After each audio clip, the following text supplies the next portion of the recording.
ગત 29 ઓક્ટોબરના રોજ એ division police સ્ટેશનમાં બે જૂથ વચ્ચે સામાસામે ફાયરિંગનો બનાવ બનેલ હતો. આ બનાવને ધ્યાને લઈ માનનીય સીપી સર બ્રજેશકુમાર જાસર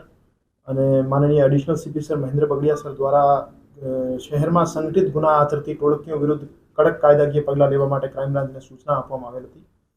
આ સૂચનાના અનુપાલનના ભાગરૂપે ક્રાઇમ બ્રાન્ચના એસીપી શ્રી ભરત બસિયા સાહેબ, પીઆઈ શ્રી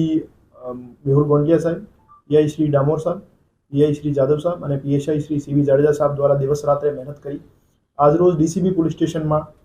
રાજકોટ શહેરમાં છેલ્લા ઘણા વર્ષોથી સંગઠિત ગુના આચરતી ટોળકી જેનું નામ પેંડા ગેંગ છે. પેંડા ગેંગમાં રાજપાલસિંહ સુધીરસિંહ જાડેજા અને તેના અન્ય 16 સાગરીત આમ મળીને કુલ 17 આરોપીઓ વિરુદ્ધ જીસીટીઓસી કાયદા હેઠળ એક ગુનો દાખલ કરવામાં આવેલ છે. આ ગેંગ વિરુદ્ધ રાજકોટ શહેરમાં, રાજકોટ ગ્રામ્યમાં, મહેસાણા અને જામનગરમાં છેલ્લા 10 વર્ષમાં કુલ 71 જેવા ગંભીર ગુના દાખલ થયેલા છે,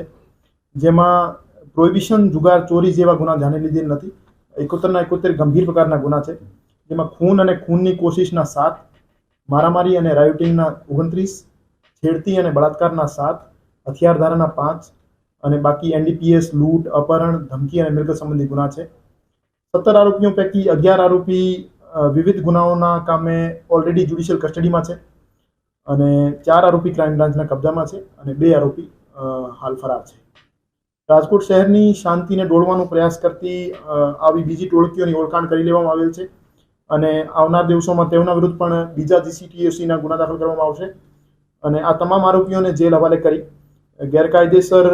એમની જે વસાવેલ મિલકતો છે એને ટાંચમાં લેવામાં આવશે અને આવા સામાજિક તત્વોને પૂર્ણતયા નેસ્તનાબૂદ કરી દેવામાં આવશે. આશરો દેનાર આરોપી જે છે એ ડિવિઝનના ગુનાના કામે અમે એમને કસ્ટડીમાં લીધા છે,